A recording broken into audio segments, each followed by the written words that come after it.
राधे राधे भक्तों,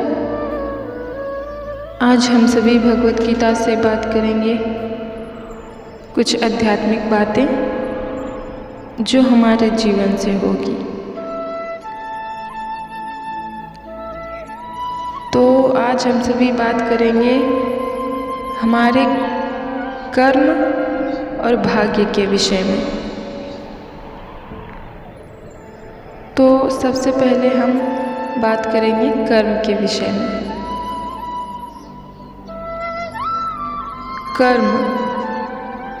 कर्म हमें तब तक करना पड़ता है जब तक हमारी सांसें चल रही हो, जब तक हमारा जीवन हो,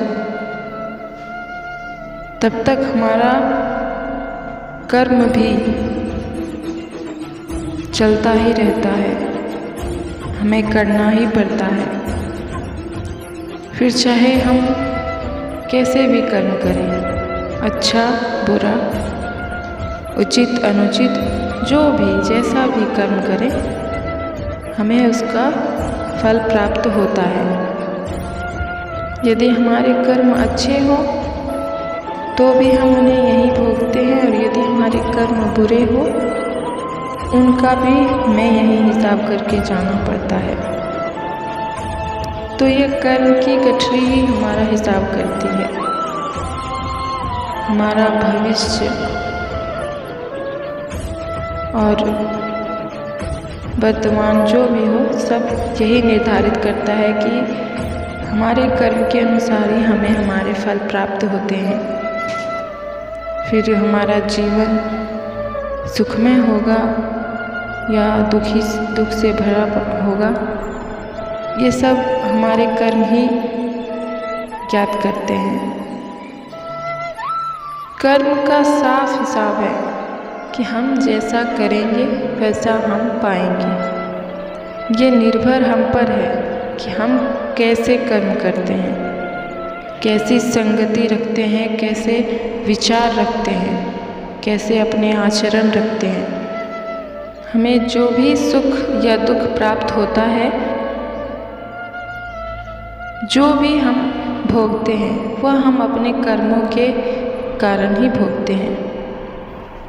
इसमें ईश्वर कुछ नहीं करते, बस कहने को होता है कि भगवान हमारे साथ क्या कर रहे हैं, क्या कर दिए, परंतु ईश्वर हमारे लिए कुछ हमारे कर्मों के हिसाब ही हमें फल देते हैं। तो ये रही कर्म से जुड़ी कुछ वाक्य। और अब हम बात करेंगे हमारे भाग्य के विषय में। भाग्य क्या है? भाग्य और कुछ भी नहीं, हमारे कर्मों का ही फल है। जैसे कर्म हम वर्तमान में करते हैं उसी के अनुसार हमारा भविष्य होता है, जिसे हम अपना भाग्य कहते हैं कि ये भाग्य में लिखा था तो हो गया। लिखा कुछ नहीं होता है, जो हम करते हैं वो हम पाते हैं। यदि हम अच्छा करेंगे तो कोई भी कितना भी प्रयास कर ले, कितना भी हमारा अहित चाहे, परंतु हमारा अच्छा ही होगा। क्योंकि ये संसार वालों के हाथ में नहीं, संसार बनाने वाले के हाथ में है कि हमें क्या प्राप्त होगा। तो यदि हमारे कर्म अच्छे होंगे तो कभी भी हमारा भाग्य बुरा हो ही नहीं सकता, वह अच्छा ही होगा। और यदि हमारे कर्म अनुचित हुए, बुरा हुआ, फिर हम लाख प्रयास करें, हमें हमारा भविष्य विनाश की ओर ही दिखेगा, फिर उसे कोई नहीं बदल सकता। ठीक उसी प्रकार जैसे हमें अच्छे कर्मों का फल पाने से कोई नहीं रोक सकता, उसी प्रकार हमें हमारे बुरे कर्मों का भी फल प्राप्त होता ही है, हम चाहें या ना चाहें, क्योंकि हमने कर्म ही वैसे किए होते हैं। फिर वही बाद में बस यही कहने को मिलता है और सुनने को कि हमारे साथ ही ऐसा क्यों हो रहा है, ऐसा क्यों होता है। तो ये बात हमें तब सोचना चाहिए ना, जब हम अपने कर्म गलत कर रहे होते हैं, हमें तब सुधारना चाहिए। तब हमें अपने नेत्र और दृष्टि खुले रखने चाहिए, ताकि हम बुरे संगति में ना जाएं, बुरे कर्म ना करें। तब हम ऐसा कुछ भी नहीं सोचते, बस कर रहे होते हैं, और वही हमारे भविष्य के रूप में हमारा भाग्य जो कहते हैं वो बना रहता है।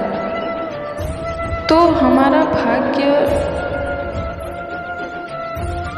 भगवान नहीं बनाते, हम स्वयं ही अपने कर्मों से अपना भाग्य का निर्माण करते हैं।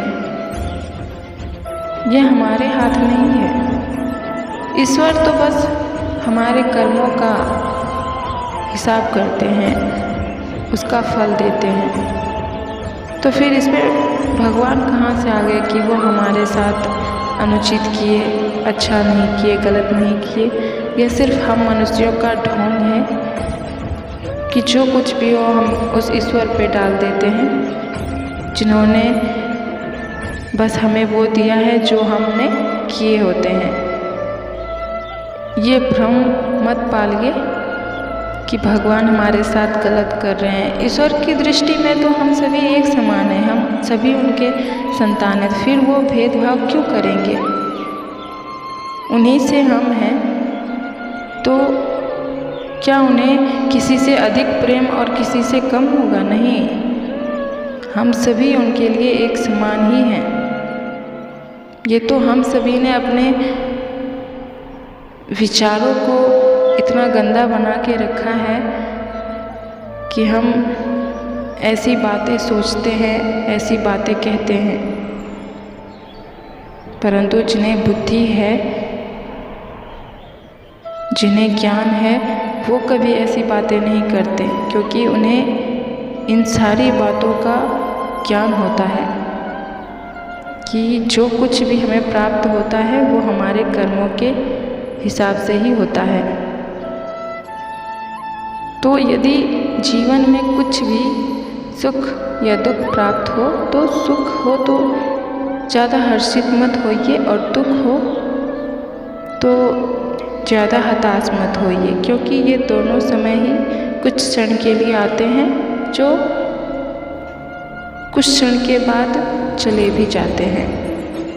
तो बस जीवन में सदैव अच्छे कर्म कीजिए, फिर देखिए कभी भी आपके साथ कुछ भी अनुचित नहीं होगा, क्योंकि ईश्वर सदैव हम सभी को देख रहे हैं, हम सभी के साथ हैं। तो बस अच्छे कर्म कीजिए और जीवन में आगे बढ़ते रहिए। ईश्वर आप सभी के साथ है। तो आइए और इसी के साथ हमारे साथ एक बार प्रेम से कहिए राधे राधे। श्री कृष्ण सदा सहायते।